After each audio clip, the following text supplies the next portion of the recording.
Hi, I'm Cassie Mecuk, and I am battling breast cancer for the third time. I never ever thought this could happen to me. I especially didn't ever think it would progress to this. I really thought, okay, here's a life lesson for me. I'll just, promote awareness. Holy buckets, I never thought this would happen. Okay, so in December of 2009, I had gone in with a lump that had been previously misdiagnosed as a fibrous mass, and my gynecologist didn't like it when we did our annual exam. So she had me have surgery on New Year's Eve to do a lumpectomy to remove that lump. We had zero concerns of anything other than a fibrous mass that was just large that we wanted taken out. So in January of 2010, I was driving home from work with my daughter in the back, and we were jamming out on our way home, and the surgeon called to see how I was feeling and to just very casually say, well, it's cancer and we didn't get it all, so I need you to come in tomorrow because we've got to get started on this and we have some decisions to make. So I turned around and okay, you gotta quiet down, Mom's gotta hear this. And turned the music down, and I just said, okay, I need you to say that again. Did you say I have cancer? Because I'm too young for that. She said, yeah, I didn't believe it either, so we biopsied it twice, and it's definitely cancer. The first time, to be honest, I didn't take it seriously. I thought, okay, I'm 24, this is no big deal. Let's just have the surgery, go through the chemo, and we'll chalk this up as some life experience.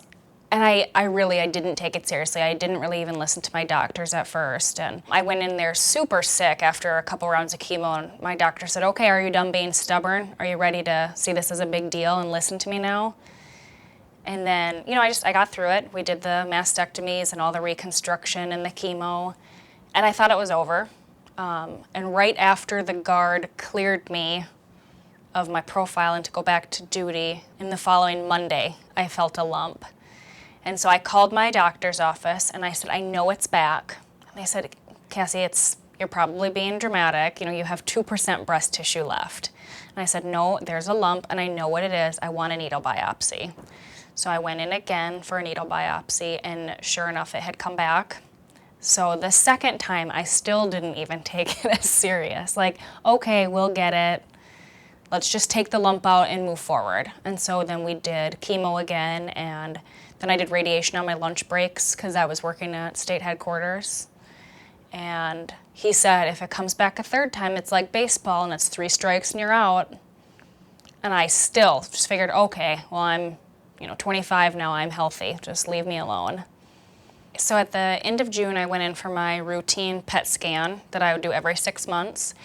And before I got the results, I had to convince my mom and my husband that I don't need them to go to the doctor's appointment with me for the results. I knew that I was fine, and so I told them that I was just going to go in, get my blood work drawn, and get the thumbs up and the see ya in 6 months from my doctor. So as soon as I walked in, we did the blood work. I'm sitting in his office, my nurse comes in, and she goes, oh, Cass, it's really bad. I was like, shit. So I just pulled out my phone and I texted my husband. I said, I need you to get here. So he left work and came over just afterwards, but that's when the doctor came in and said, I'm sorry to have to say it this time, but it's metastasized. It's spread. So it's come back extra aggressive, and this is it. It means it has left the breast area and it's gotten into the bloodstream, so it's settled in my sternum, and so that's where we had found the 2 tumors at that time, and so now we kind of just wait for it to keep popping up. I know that sounds really bad, but we celebrate PET scans now that show, a diminishing tumor, but that it's not going to go away at this point. The PET scan. It's just a scan that you go through that checks your whole body head to toe for any cancer.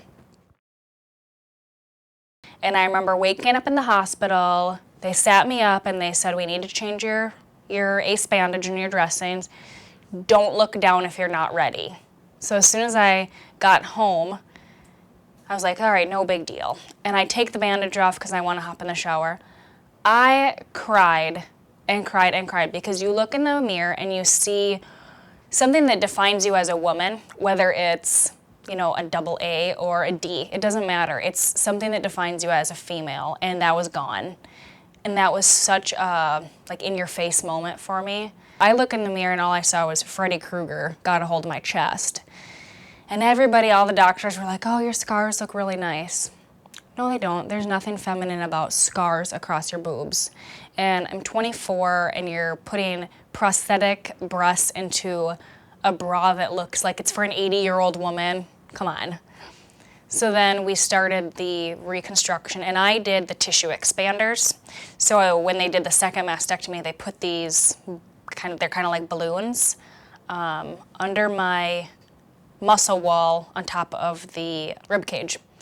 So I would go in to the plastic surgeon's office every week and get injections of saline to start stretching out my pectoral muscles.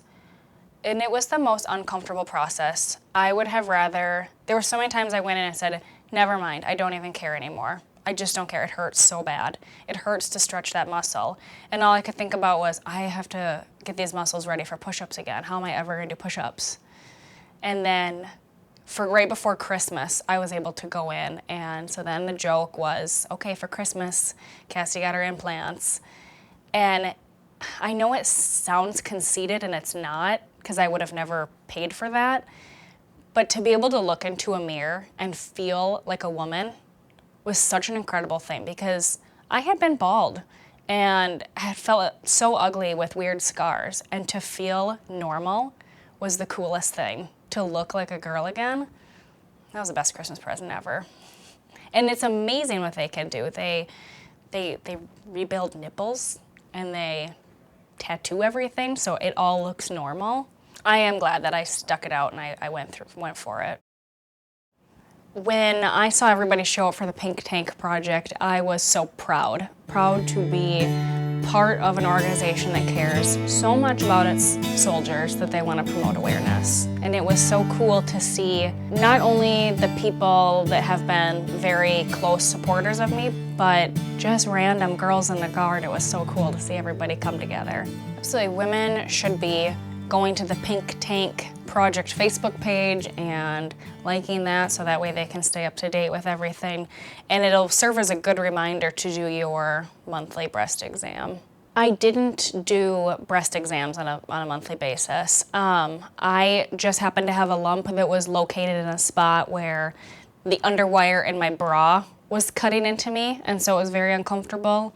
And then because I had been misdiagnosed, it had grown significantly in a 6-month period to the point where I couldn't wear a bra or sleep on my stomach. So that's how I found it. The second time I did do breast exams, and that's how I found it the second time. Being diagnosed with breast cancer for the second time affected me the most as a soldier because I was with the 147th Human Resources Company and we were getting ready to mobilize. And to that point, that had been the closest knit unit that I had been part of. And the thought of not going on that deployment was just too much. So I, at the time, was going through radiation. I had finished all the tough stuff and was just finishing up radiation. And I would have been done with, I think, 4 days. I would have been done with radiation 4 days prior to deployment. And I begged the docs, the military docs, to let me go. And they just would not. And I waited till the very last minute for him to say no.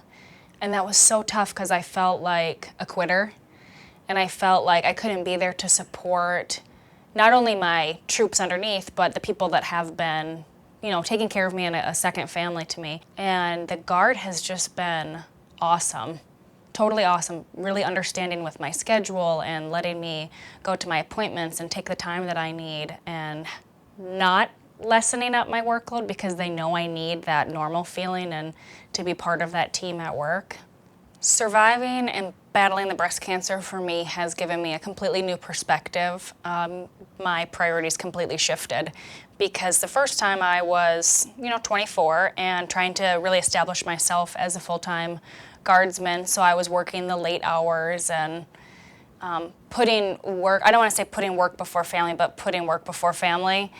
And as soon as that diagnosis happens, you change your priorities real fast that, the stuff sitting at my desk can wait because I want to go watch my daughter play soccer or I want to go have dinner with my family. And so you learn a lot of quick lessons, and I feel fortunate that I've been young enough to learn these lessons so I don't devote my whole life to work and then realize that I missed out on all these these times and memories. My husband and I kind of came up with the rule that we're gonna just check our stress at the door. So we don't bring work frazzles, inside the house, which has been a good rule. In regards to Malia, the things I want to pass down, I've actually started a journal for her because I feel like I have so much I need to tell her. Oh, I was doing really good too. I don't ever want to look weak. I know, but I'm supposed to be tough. She's 7 now, so this is her 3rd time going through it. So if there's such thing as a little pink warrior, she's probably the definition of it, because she's pretty cool and she understands, what this means, and she understands when Mama's sick, or she's learned some really cool life lessons out of it and has donated her hair before because she wants to give it to little girls with breast cancer. Breast cancer, the first and second time really taught me don't take things for granted. But again, this 3rd time, it's really like, okay, we have to make the most of everything. And I refuse to live like I'm gonna die, but I don't want the little stuff to get in the way of life anymore. I'm learning that I have to adapt a little better because I don't like change. So this is teaching me to be a little more patient too. Oh, absolutely, and I won't live like there's an expiration date. I told them I'm not stinky cheese. You can't treat me like that. So don't give me any time constraints. Don't use weird words like quality of life breaks when you talk to me. Just leave me alone. Tell me what to do and I'll do it. But I'm not gonna live like that. I believe that a lot of this battle is mental.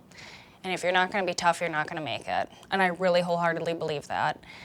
And so when I let myself rest, I find that my head messes with me and I don't feel good. And that might sound a little crazy, but I just have to keep moving forward. And if I really need to take a knee, I'm okay. I've gotten over my stubbornness and I can just say, okay, I gotta just sit this one out. I do feel like a strong person, and I feel like, I don't want to sound cliche, but God gives you what you can handle, and I believe that because I'm equipped to deal with this, and I feel like the guard has helped shape me for this and prepare me to just be mentally tough about it. Okay, there's something that's a little stronger than me in my body, but I can show it who's boss, and it can be aggressive and I can be just as aggressive right back. When you can't find the light that got you through the cloudy days, when the stars ain't shining bright and you feel like you lost your way, when those candle lights of home burn so very far away, well, you gotta let your soul shine, just like my daddy used to say. He used to say soul shine is better than sunshine, it's better than moonshine, it's damn sure better than the rain.